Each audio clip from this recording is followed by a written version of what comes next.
हमारा पहला क्वेश्चन है what's the difference between inline elements and the block elements. तो यहाँ लिखा क्या है इनलाइन एलिमेंट्स में occupies only the space necessary for its content. तो इस लाइन का मैं मतलब समझाता हूँ एक एग्जांपल लेके। स्पैन, तो जो स्पैन है ये हमारा इनलाइन एलिमेंट है, तो इसके अंदर मैं कंटेंट डाल देती हूँ, ठीक है। और मैं यहाँ आती हूँ रिफ़्रेश, ठीक है। तो यहाँ लिखा क्या था online occupies only the space necessary for its content. तो इस लाइन का मतलब क्या है, पहले मैं इंस्पेक्ट करती हूँ, बॉडी पे चलते हैं यहाँ। तो ये जो कंटेंट मैंने ये लिखा है ये उतना ही स्पेस लेगा जितनी इसको रिक्वायर होगी, कोई एक्स्ट्रा स्पेस नहीं लेगा। और दूसरा क्या लिखा है, पैडिंग और मार्जिन जो है अप्लाइड नहीं होती है हॉरिजॉन्टल एंड वर्टिकल। तो यहाँ मैं बताती हूँ इस लाइन का मतलब क्या है। अगर मैंने लिखा है स्पैन, इसके अंदर मैं मार्जिन टॉप देने की कोशिश करूँगी तो ये नहीं लेगा, ठीक है, मार्जिन टॉप। तो यहाँ मैं आती हूँ और इसे रिफ़्रेश करती हूँ। देखो मार्जिन टॉप मैंने यहाँ लिखा, इसने नहीं अप्लाई किया ये वाली प्रॉपर्टी, क्योंकि ये जो है सिर्फ हॉरिजॉन्टली वर्क करता है। मार्जिन और पैडिंग जो है सिर्फ हॉरिजॉन्टल वर्क करते हैं, left and right. Top and bottom जो है वो अप्लाई नहीं होता है। अगर मैं यही लिख दूँ मार्जिन लेफ़्ट 20 पिक्सल, इधर चलते हैं रिफ़्रेश होते हैं, तो ये क्या लेफ़्ट से 20 पिक्सल की मार्जिन ले लिया है, ठीक है। तो ये जो लिखा है do not start on a new line and can begin within a line means no break no line between elements. तो इस लाइन का मैं मतलब समझा रही हूँ क्या है। तो यहाँ मैं एक एग्जांपल ले लेती हूँ EM का। तो हमारा जो EM है ये भी इन लाइन एलिमेंट है। इसके अंदर मैं कंटेंट डाल देती हूँ और रिफ़्रेश करते हैं। तो ये क्या है, सेम लाइन से स्टार्ट हो रहा है, कोई नया लाइन से नहीं हो रहा है, ठीक है। मैं एग्जांपल ले लेती हूँ ब्लॉक एलिमेंट का, तब समझ में आएगा।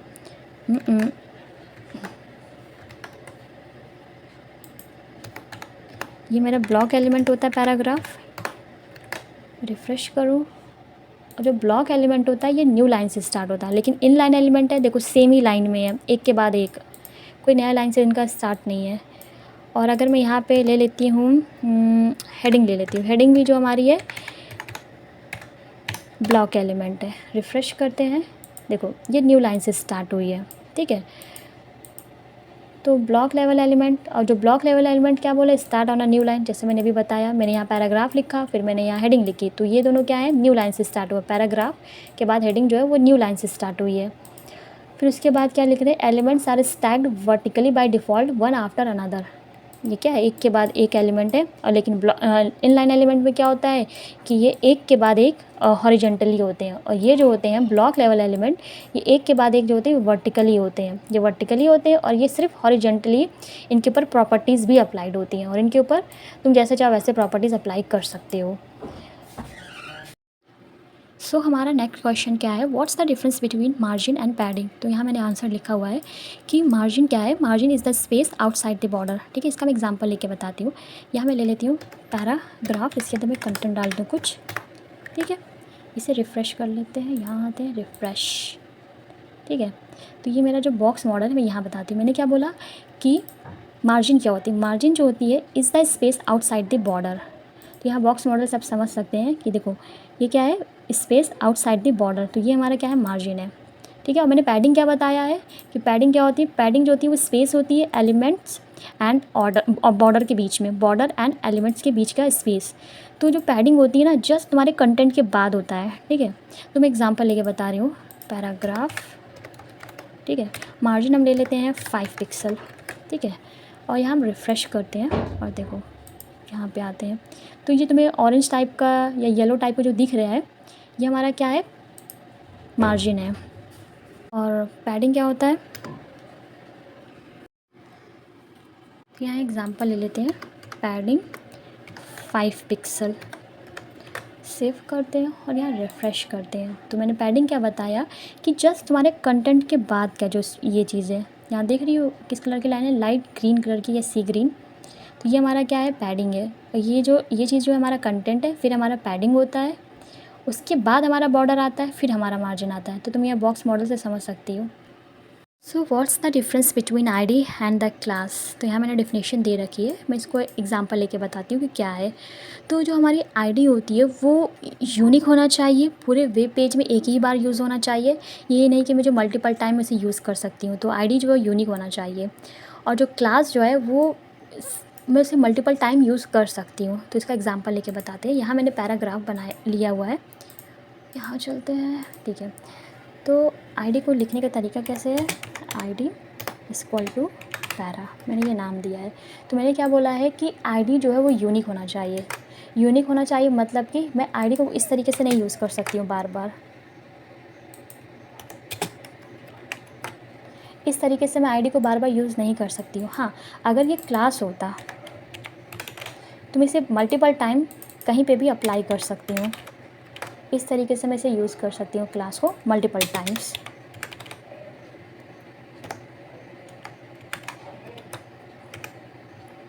इस पर स्टाइल कैसे करते हैं आईडी को लिखने का तरीका है हैश सिंबल से, और इसका नाम क्या है आईडी का, पैरा। इस पर मैं कलर दे देती हूँ रेड, और क्लास को कैसे डिनोट करते हैं, डॉट से। इसका नाम क्या है, पैरा। इसमें कलर दे देती हूँ मैं ब्लू। तो यहाँ आप देख रहे हैं ये जो पहला वाला कलर है उसको चेंज नहीं हुआ है। क्यों नहीं हुआ है, क्योंकि आईडी की जो प्रायोरिटी होती है वो क्लास के कंपेयर में हाई होती है, और जो क्लास की प्रायोरिटी होती है वो आईडी के कंपेयर में लो होती है।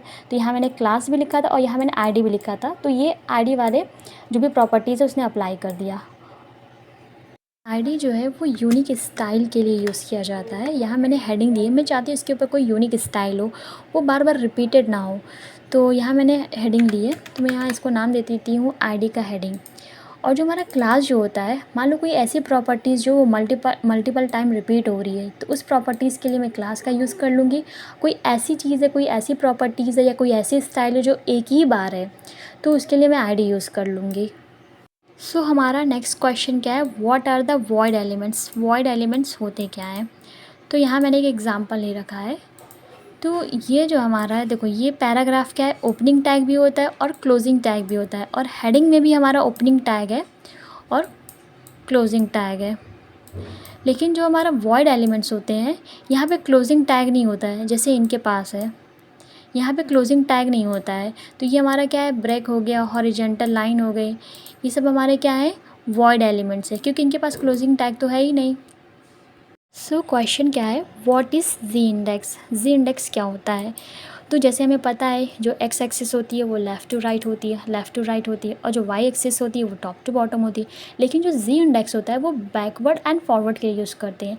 जी इंडेक्स जैसे कि अगर मैं कोई नया बड़ा नंबर ले लेती हूँ, तो अगर वो जितना बड़ा नंबर होगा वो यूज़र के उतने ही करीब होगा, और जितना स्मॉलर नंबर होगा, छोटा नंबर होगा, वो स्क्रीन से यूज़र से उतना ही दूर जाएगा। तो यहाँ मैंने एग्जांपल ले रखा है कि कैसे क्या है जी इंडेक्स के बारे में।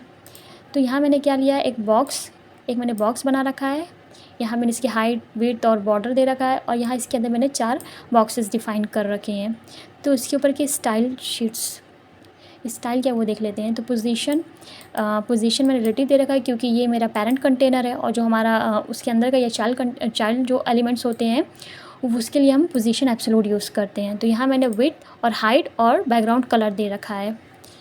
तो यहाँ पे अगर मैं जी इंडेक्स यूज़ करूँ, जैसे ये मेरा यहाँ पे तीसरे नंबर, ये बॉक्स जो तीसरा है, अगर मैं ये जी इंडेक्स यहाँ पे 1 कर दूँ, तो क्या होगा कि सबसे पहले फ्रंट में ये आ जाएगा।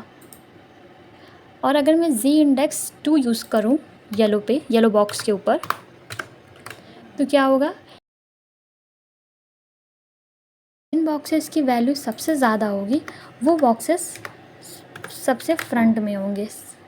यहाँ मैंने ब्लू वाले को जी इंडेक्स 3 दे रखा है, तो सबसे पहले ये आ जाएगा। तो तीसरा ब्लू वाले को मैंने 3 दे रखा है, तो सबसे पहले ये आएगा। फिर येलो वाले को मैंने जी इंडेक्स 2 दे रखा है, तो ये दूसरे नंबर पे आएगा। और जी इंडेक्स मैंने रेड वाले को मैंने 1 दे रखा है, तो ये सबसे लास्ट में आएगा। जितनी ज़्यादा वैल्यू होगी, बड़ी वैल्यू होगी, तो वो चीज़ें पहले आएंगी, वो बॉक्स पहले रखे जाएंगे। जी इंडेक्स में नेगेटिव वैल्यूज़ भी होती हैं। अगर मैंने जी इंडेक्स 1 लिखा है, इसे मैं नेगेटिव कर दूँ 1, इसे नेगेटिव 3 कर दूँ, इसे मैं -2 कर दूँ तो क्या होगा? रिफ़्रेश करते हैं तो ये सबसे पहले कौन आया? 4, क्योंकि 4 की सबसे बड़ी वैल्यू है, तो जितनी बड़ी वैल्यू होगी वो यूज़र के उतने ही करीब होंगे। फिर उसके बाद मैंने क्या दे रखा है? -1, उसके बाद -1 आएगा, क्योंकि 4 से उसके बाद क्या आएगा? -1, 4 से थोड़ा छोटा -1 होता है, और -1 से छोटा क्या होता है? -2 होता है, तो उसके बाद येलो आएगा। फिर सबसे लास्ट में कौन सा आएगा? ब्लू वाला आएगा, तो सबसे लास्ट में क्या है? ब्लू है। तो ये याद रखना कि जितनी बड़ी वैल्यू होगी वो यूज़र के उतने ही सामने होंगे, और जितनी छोटी वैल्यू होगी वो उतना ही दूर होता जाएगा, उतना ही लास्ट में वो आएगा बॉक्स।